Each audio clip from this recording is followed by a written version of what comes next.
संसद में शीतकालीन सत्र के दौरान आज लोकसभा में निरसन और संशोधन विधेयक 2022 पर चर्चा। राज्यसभा में आज विनियोग नंबर 4 और 5 विधेयक 2022 पर होगी आगे की चर्चा। भाजपा संसदीय दल की बैठक में संसद के मौजूदा सत्र की रणनीति पर हुआ मंथन।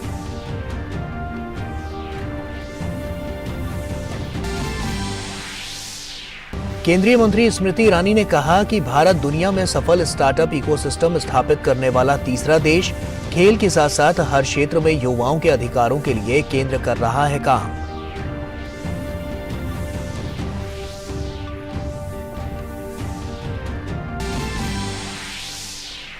जम्मू कश्मीर में सुरक्षा बलों को मिली बड़ी कामयाबी। शोपियां के मुंज मार्ग इलाके में हुई मुठभेड़ में लश्कर-ए-तैयबा के 3 आतंकी ढेर, आतंकियों के पास से हथियार हुए बरामद।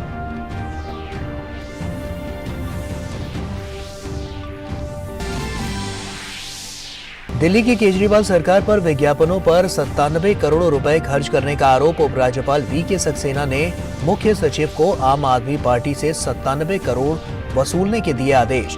केजरीवाल सरकार ने सरकारी विज्ञापनों की आड़ में छापे राजनीतिक विज्ञापन।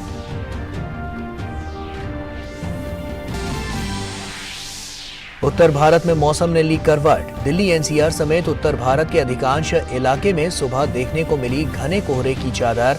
कोहरे की वजह से नोएडा आगरा रोड पर दुर्घटना में एक व्यक्ति की हुई मौत और कई लोग हुए घायल।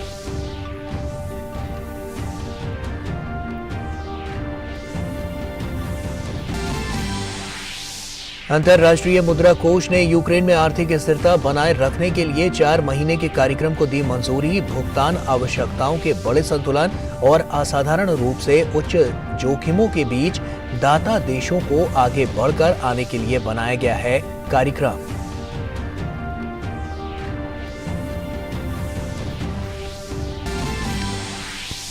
भारत और ऑस्ट्रेलिया की महिला क्रिकेट टीम के बीच 5वां टी20 मुकाबला आज। सीरीज में ऑस्ट्रेलिया 3-1 से आगे। सीरीज के अंतिम मुकाबले में साख बचाने के इरादे से उतरेगी भारतीय महिला टीम।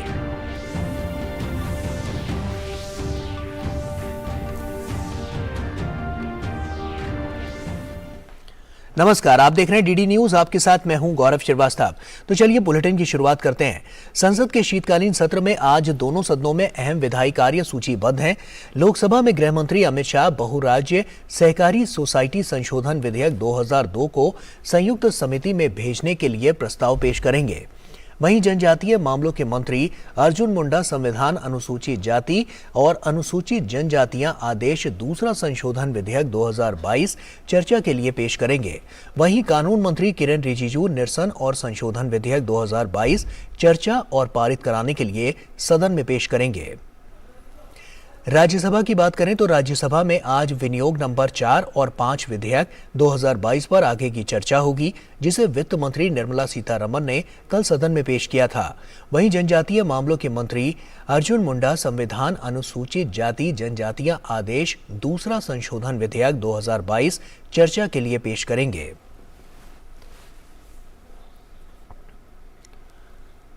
और भारतीय जनता पार्टी संसदीय दल की बैठक संसद परिसर में हुई। बैठक में प्रधानमंत्री नरेंद्र मोदी, बीजेपी अध्यक्ष जेपी नड्डा समेत बीजेपी के तमाम सांसद शामिल हुए।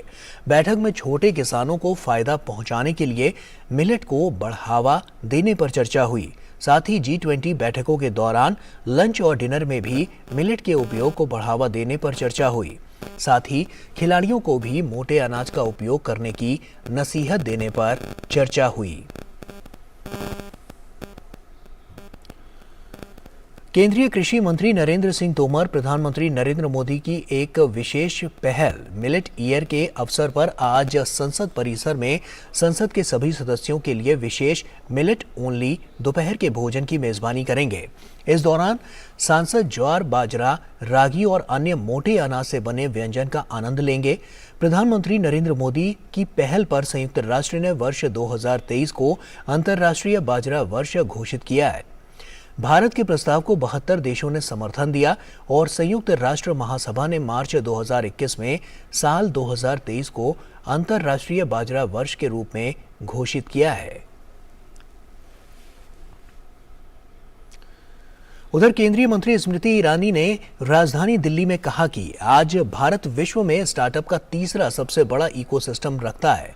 650 से ज्यादा जिलों में 80,000 से ज्यादा स्टार्टअप, 100 से ज्यादा यूनिकॉर्न इस बात का संकेत है कि उद्यमिता के क्षेत्र में भारत का परचम किस प्रकार लहरा रहा है। भारत विश्व में थर्ड लार्जेस्ट इकोसिस्टम रखता है स्टार्टअप का। 650 से ज्यादा जिलों में 80,000 से ज्यादा स्टार्टअप्स, 100 से ज्यादा यूनिकॉर्न्स, जिनकी टोटल वैल्यू $330 बिलियन से भी ज्यादा है। ये इस बात है कि हिंदुस्तान की युवा पीढ़ी एंटरप्रेन्योरशिप की दुनिया में हिंदुस्तान का परचम कैसे लहरा रहा है। और वहीं केंद्रीय मंत्री ने कहा कि महिला हॉकी टीम ने देश का नाम बढ़ाया है। खेलो इंडिया के 1000 सेंटर की स्थापना से वर्तमान सरकार इसमें अभूतपूर्व योगदान दिया है। पूरे देश ने देखा कैसे हमारी महिला हॉकी टीम ने राष्ट्र का एक बार फिर गौरव बढ़ाया। प्रधानमंत्री नरेंद्र भाई मोदी ने देश भर में 1000 से ज्यादा खेलो इंडिया सेंटर्स की स्थापना के माध्यम से स्पोर्ट्स के इस कौशल को आगे बढ़ाने में अभूतपूर्व योगदान दिया है। केंद्रीय मंत्री ने कहा कि नई शिक्षा नीति का उसे लागू कर शिक्षा के क्षेत्र में अमृत जनरेशन के युवाओं के अधिकारों की रक्षा के लिए केंद्र सरकार काम कर रही है।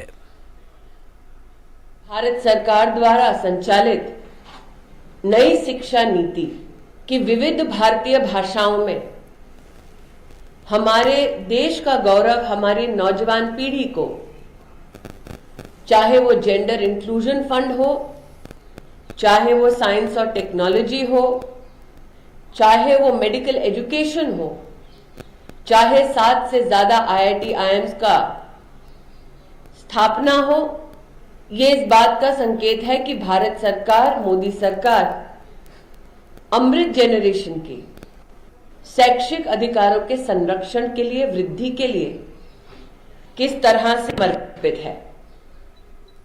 और वहीं आगे केंद्रीय मंत्री ने कहा कि एक कुशल राष्ट्र की रचना के लिए युवा पीढ़ी का कौशल का विकास होना चाहिए, जो कि वर्तमान सरकार का यही लक्ष्य है। यही अमृत जनरेशन आगामी पीढ़ी के लिए मार्ग प्रशस्त करेगी। एक कुशल राष्ट्र की रचना के लिए, एक समृद्ध राष्ट्र की रचना के लिए युवा पीढ़ी के कौशल का विकास हो, यही नरेंद्र मोदी सरकार का संकल्प है। 1 करोड़ से भी ज्यादा स्किल्ड, कौशल युक्त युवा पीढ़ी, ये ही अमृत जनरेशन है जो हिंदुस्तान के 100 साल की आजादी के पूर्ण होने पर आगामी पीढ़ियों के लिए मार्ग प्रशस्त करेगा। और वहीं भारत की G20 अध्यक्षता के तहत पहली संयुक्त वित्त और स्वास्थ्य कार्य बल की बैठक वर्चुअली आयोजित की जाएगी। पिछले हफ्ते बेंगलुरु में वित्त मंत्रियों और केंद्रीय बैंकों के प्रतिनिधियों और रूपरेखा समूह की बैठक के बाद भारत की G20 की अध्यक्षता में वित्तीय ट्रैक की ये तीसरी बैठक होगी। संयुक्त वित्त और स्वास्थ्य कार्य बल का गठन पिछले वर्ष रोम में G20 लीडर्स शिखर बैठक के दौरान किया गया था। कार्यबल का उद्देश्य महामारी की रोकथाम, तैयारी और प्रतिक्रिया से संबंधित मुद्दों पर संवाद और वैश्विक सहयोग बढ़ाना है। इसके माध्यम से वित्त और स्वास्थ्य मंत्रालयों के बीच अनुभवों और श्रेष्ठ कार्यों और समन्वय के आदान प्रदान को भी बढ़ावा दिया जाना है। इसका उद्देश्य सामूहिक कार्रवाई को बढ़ावा देना, सीमा पार प्रभाव की स्वास्थ्य चुनौतियों का आकलन और उन्हें दूर करना भी है। इस प्रक्रिया में वन हेल्थ की भावना को ध्यान में रखते हुए महामारी की चुनौतियों से निपटने के लिए संसाधनों के प्रभावी उपयोग को भी बढ़ावा दिया जाएगा।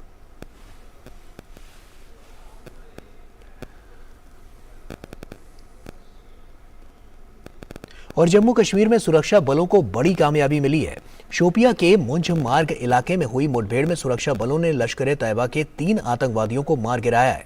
आतंकवादियों में से 2 की पहचान हुई है, जिसमें से एक की पहचान शोपिया के लतीफ लोन के रूप में हुई है, जो कश्मीरी पंडित पूरन कृष्ण भट्ट की हत्या में शामिल था।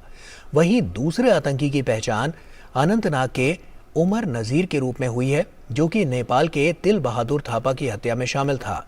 आतंकियों के पास से एक AK-47 राइफल और 2 पिस्तौल बरामद हुई है।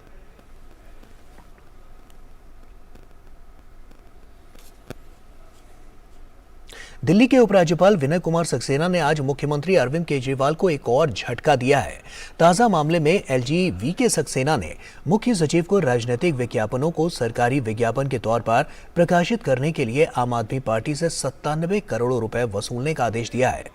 LG VK सक्सेना का ये आदेश 2015 के सुप्रीम कोर्ट के आदेश, 2016 के दिल्ली हाई कोर्ट के आदेश और 2016 के CCRGA के आदेश के मद्देनजर आया है, जिसका दिल्ली में आम आदमी पार्टी सरकार द्वारा उल्लंघन किया जा रहा है। जारी आदेश में कहा गया है कि 4 कैटेगरी के विज्ञापनों पर केजरीवाल सरकार ने 97 करोड़ रुपए खर्च किए हैं। निदेशालय ने इस राशि में से 42 करोड़ से अधिक रुपए का भुगतान संबद्ध विज्ञापन एजेंसियों को पहले ही कर दिया था। इस कारण उपराज्यपाल ने कुल 97 करोड़ रुपए तत्काल प्रभाव से सरकारी खजाने में जमा कराने को कहा है। और उधर असम विधानसभा का शीतकालीन सत्र आज से 5 दिवसीय कार्यक्रम के साथ शुरू होने जा रहा है। विधानसभा के प्रधान सचिव हेमंत दास ने कहा है कि शीतकालीन सत्र में इस बार सरकार द्वारा सदन में कुल 12 विधेयक पेश किए जाएंगे। इनमें से 1 रिपील बिल है और शेष 11 विधेयक संशोधन विधेयक हैं।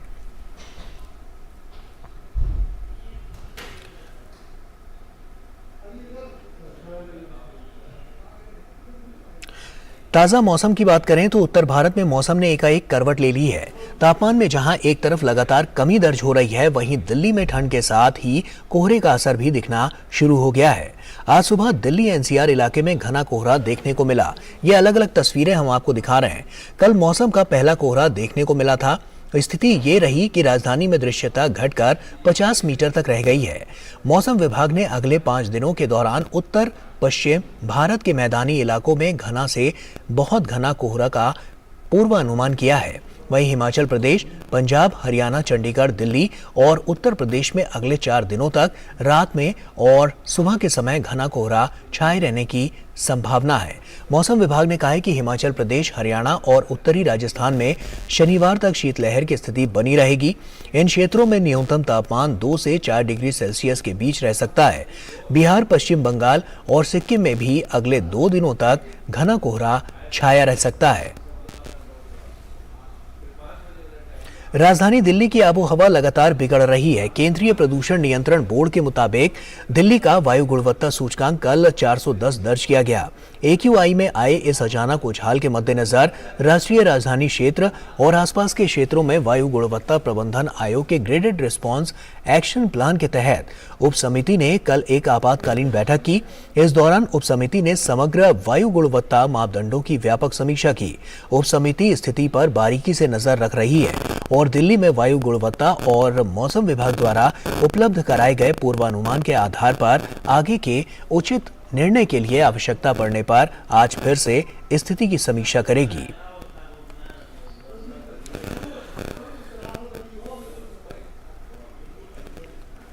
और वहीं उत्तर भारत में ठंड का प्रकोप लगातार बढ़ता जा रहा है। दिल्ली, उत्तर प्रदेश और पंजाब समेत कई राज्यों में ठंड बढ़ गई है। पहाड़ों पर हो रही बर्फबारी के कारण मैदानी इलाकों में सर्दी बढ़ गई है। दिल्ली NCR में तापमान गिरने के साथ ही ठंड और ठिठुरन बढ़ गई है। साथ ही कोहरे की चादर भी पैर पसारने लगी है। देश के कई राज्यों में आज सुबह ठंड के साथ सड़कों पर कोहरे की चादर बिछ गई, जिससे विजिबिलिटी बहुत कम हो गई। वहीं वाहनों की रफ्तार भी धीमी दिखाई दी। लोग अपने वाहनों की लाइट के साथ इंडिकेटर का प्रयोग करते हुए दिखाई दिए। मौसम विभाग की आज सुबह 5:30 बजे जारी रिपोर्ट के अनुसार बठिंडा में 100 मीटर तक की दृश्यता रही। वहीं दिल्ली के पालम, अमृतसर, पटियाला, लखनऊ में 25 मीटर तक की विजिबिलिटी रही। वहीं अंबाला और आगरा में 200 मीटर, गोरखपुर में 300 मीटर, बरेली, पटना, गया और कोलकाता 500 मीटर तक की दृश्यता रही। कम दृश्यता के कारण वाहन चालकों को वाहन चलाते वक्त परेशानियों का सामना करना पड़ा। हिमाचल प्रदेश, पंजाब, हरियाणा, चंडीगढ़, दिल्ली और उत्तर प्रदेश में अगले 4 दिनों तक रात में और सुबह के समय घना कोहरा छाए रहने की संभावना है। मौसम विभाग ने कहा है कि हिमाचल प्रदेश, हरियाणा और उत्तरी राजस्थान में शनिवार तक शीतलहर की स्थिति बनी रहेगी। इन क्षेत्रों में न्यूनतम तापमान 2 से 4 डिग्री सेल्सियस के बीच रह सकता है। वहीं बिहार, पश्चिम बंगाल और सिक्किम में भी अगले 2 दिनों तक घना कोहरा छाया रह सकता है।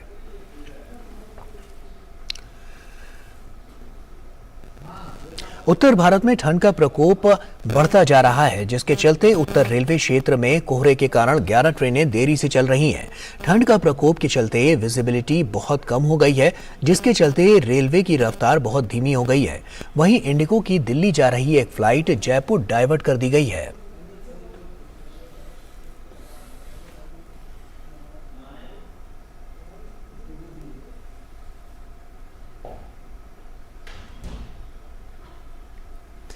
दिल्ली, उत्तर प्रदेश समेत पूरे उत्तर भारत में घने कोहरे की चादर बिछी हुई है।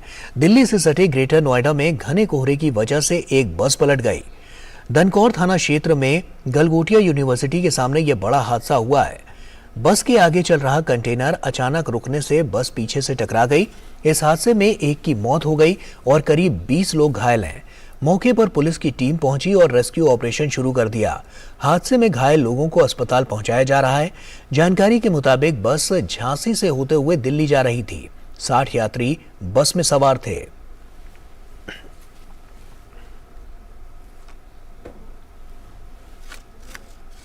आगे बढ़ते हैं। एनआईए ने सोमवार को श्रीलंका और भारत के बीच अवैध नशीले पदार्थों और हथियारों के व्यापार से जुड़े एक मामले में श्रीलंका के 9 लोगों को गिरफ्तार किया है।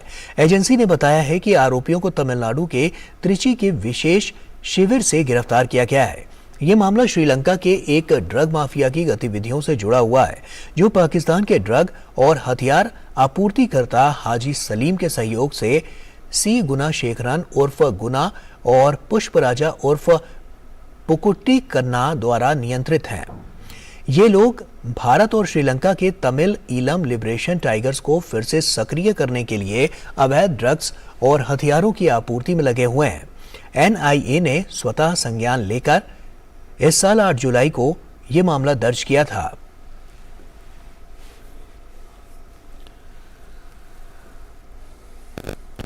और उधर गुजरात विधानसभा के नए अध्यक्ष के लिए शंकर चौधरी का नाम चुना गया है।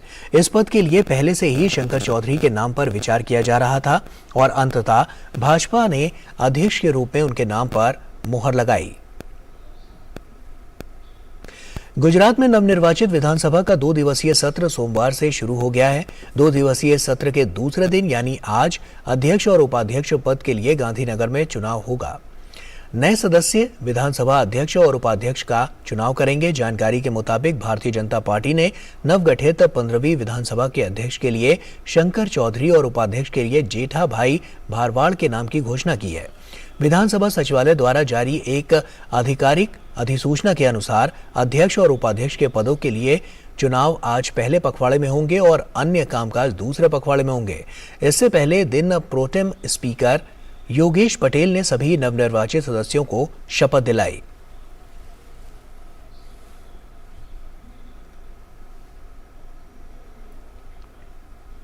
अमेरिकी और एशियाई बाजारों में आई जबरदस्त कमजोरी का असर आज घरेलू शेयर बाजार पर भी साफ नजर आ रहा है। आज के कारोबार की शुरुआत मामूली कमजोरी के साथ हुई थी, लेकिन दिन का कारोबार बढ़ने के साथ साथ बाजार लगातार गिरता चला गया। सेंसेक्स और निफ्टी दोनों सूचकांकों पर लगातार दबाव बना हुआ है। शुरुआती 1 घंटे का कारोबार होने के बाद सेंसेक्स 0.97% और निफ्टी 1.05% की कमजोरी के साथ कारोबार कर रहे थे। पहले 1 घंटे के कारोबार में स्टॉक मार्केट के दिग्गज शेयरों में से Adani enterprises, axis bank, UltraTech cement और हीरो मोटोकॉर्प 0.51% से लेकर 0.06% तक की मामूली बढ़त के साथ कारोबार करते नजर आ रहे थे। दूसरी ओर Hindalco industries, JSW steel, Tech Mahindra, UPL और हिंदुस्तान यूनिलीवर के शेयरों में 2.97% से लेकर 1.70% तक की गिरावट बनी हुई थी। यूरोपीय संघ के ऊर्जा मंत्रियों ने गैस की कीमतों की समय सीमा तय करने पर सहमति जताई है। कई सप्ताह से चली वार्ता के बाद यूरोपीय संघ के 27 सदस्य देशों के बीच सहमति बनी है। चेक गणराज्य की अध्यक्षता वाले यूरोपीय परिषद ने कहा कि ब्रसेल्स में कल सदस्य देशों के बीच सहमति बनी। यूरोपीय संघ के सदस्य देशों का गैस की कीमतों को कम करने का ये ताज़ा प्रयास है। Dutch title transfer facility gas hub के फ्रंट महीने के अनुबंध पर 3 दिनों के लिए कीमतें 180 यूरो प्रति मेगावाट घंटे से अधिक होने पर मंत्रियों ने कैप को ट्रिगर करने पर सहमति व्यक्त की। इस सिलसिले में चेक गणराज्य के उद्योग मंत्री जोसेफ सिकेला ने कहा कि वे एक महत्वपूर्ण समझौते पर सहमत हुए हैं, जिससे कि नागरिकों को ऊर्जा की आसमान छूती कीमतों से राहत मिलेगी।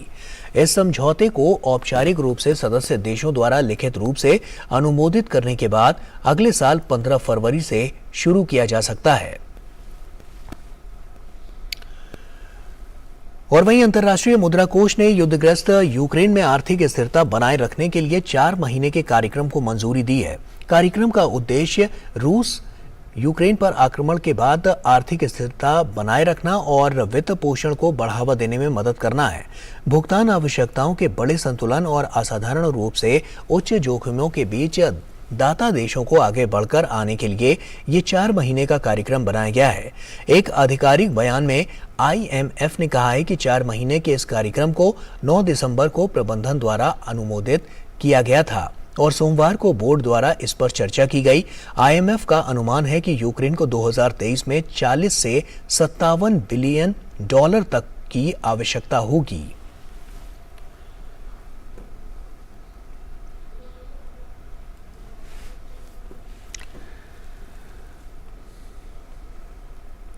और ऑस्ट्रेलिया के पूर्व प्रधानमंत्री केविन रूड को अमेरिका में ऑस्ट्रेलिया का नया राजदूत बनाया गया है। ऑस्ट्रेलिया के प्रधानमंत्री एंथनी एल्बनीज ने इस कदम की घोषणा करते हुए कहा है कि केविन रूड का बेजोड़ अनुभव काफी काम आएगा। रूड ऑस्ट्रेलिया के पूर्व विदेश मंत्री भी रह चुके हैं और उन्हें अमेरिका के साथ रक्षा सहयोग को गहरा करने का काम सौंपा जाएगा, क्योंकि ऑस्ट्रेलिया अमेरिकी प्रौद्योगिकी के साथ अपनी सैन्य क्षमताओं को बढ़ावा देना चाहता है।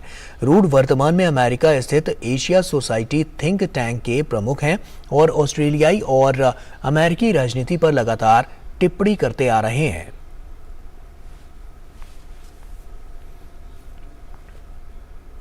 दक्षिणी जॉर्डन में कल एक अशांत क्षेत्र में छापेमारी के दौरान 3 पुलिसकर्मी मारे गए।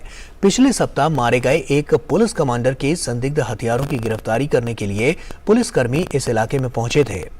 इसी दौरान मुठभेड़ हुई, जिसमें मुख्य संदिग्ध भी मारा गया। जॉर्डन पुलिस के अनुसार 9 संदिग्धों को गिरफ्तार किया गया है। साथ ही कई हथियार और गोला बारूद भी बरामद किए गए हैं। गौरतलब है कि ईंधनों की अधिक कीमतों को लेकर शहरों में प्रदर्शन चल रहे हैं। इसी बीच पिछले गुरुवार को प्रदर्शनकारियों के साथ झड़प के दौरान मान प्रांत के उप पुलिस प्रमुख की गोली मारकर हत्या कर दी गई थी, जिसके बाद पुलिस के विशेष बलों ने एक संदिग्ध की पहचान कर इलाके में छापेमारी की। इस दौरान एक संदिग्ध ने गोलियां चलानी शुरू कर दी, जिसमें 3 अधिकारी मारे गए और 5 घायल हो गए। ट्विटर के लाखों उपयोगकर्ताओं ने एलन मस्क को कंपनी के प्रमुख पद से हटाने के पक्ष में मत किया है। अरबपति एलन मस्क की ओर से स्वयं इस सिलसिले में मतदान कराया गया था। एलन मस्क ने एक संदेश में ट्विटर के उपयोगकर्ताओं से मतदान करके ये पूछा था कि क्या उन्हें कंपनी के मुख्य कार्यकारी अधिकारी पद पर बने रहना चाहिए। इस पर 1,70,00,000 से अधिक मत पड़े। इनमें से लगभग 57.5% उपयोगकर्ताओं ने कहा कि मस्क को हट जाना चाहिए, जबकि 42% लोगों का मानना है कि उन्हें ट्विटर का CEO बने रहना चाहिए। मस्क ने यह भी कहा था कि वे मतदान के परिणाम का पालन करेंगे। हालांकि अभी तक ये पुष्टि नहीं हुई है कि क्या मस्क अपना पद छोड़ेंगे या किसी नए व्यक्ति को उनके पद पर नियुक्त किया जाएगा। मस्क ने इससे पहले एक ट्वीट में यह भी कहा था कि सभी प्रमुख नीतिगत बदलावों को मतदान के माध्यम से तय किया जाएगा। ऑस्ट्रेलिया के खिलाफ सीरीज गंवा चुकी भारतीय महिला क्रिकेट टीम 5वें और अंतिम T20 में आज मैदान पर खेलने उतरेगी। भारत ने अभी तक ऑस्ट्रेलिया को कड़ी चुनौती दी है, लेकिन सुपर ओवर तक खिंचे इस मैच में जीत दर्ज करने के अलावा वो सफलता हासिल नहीं कर पाई। ऑस्ट्रेलिया की चैंपियन टीम अभी तक सभी मैचों में भारतीय टीम द्वारा बनाए गए दबाव से उबरने में सफल रही है। पहले 2 मैचों में ऑस्ट्रेलिया के शीर्ष क्रम ने शानदार प्रदर्शन किया, लेकिन इसके बाद अगले दोनों मैचों में भारतीय गेंदबाजों ने उनके शीर्ष क्रम को परेशानी में डाल दिया था। फरवरी में दक्षिण अफ्रीका में होने वाले T20 विश्व कप से पहले ऑस्ट्रेलिया के खिलाफ खेलना भारत की तैयारियों के लिए अच्छा माना जा रहा है। और इसी के साथ फिलहाल इतना ही। हमें दीजिए इजाजत। आप बने रहिए DD न्यूज के साथ। नमस्कार।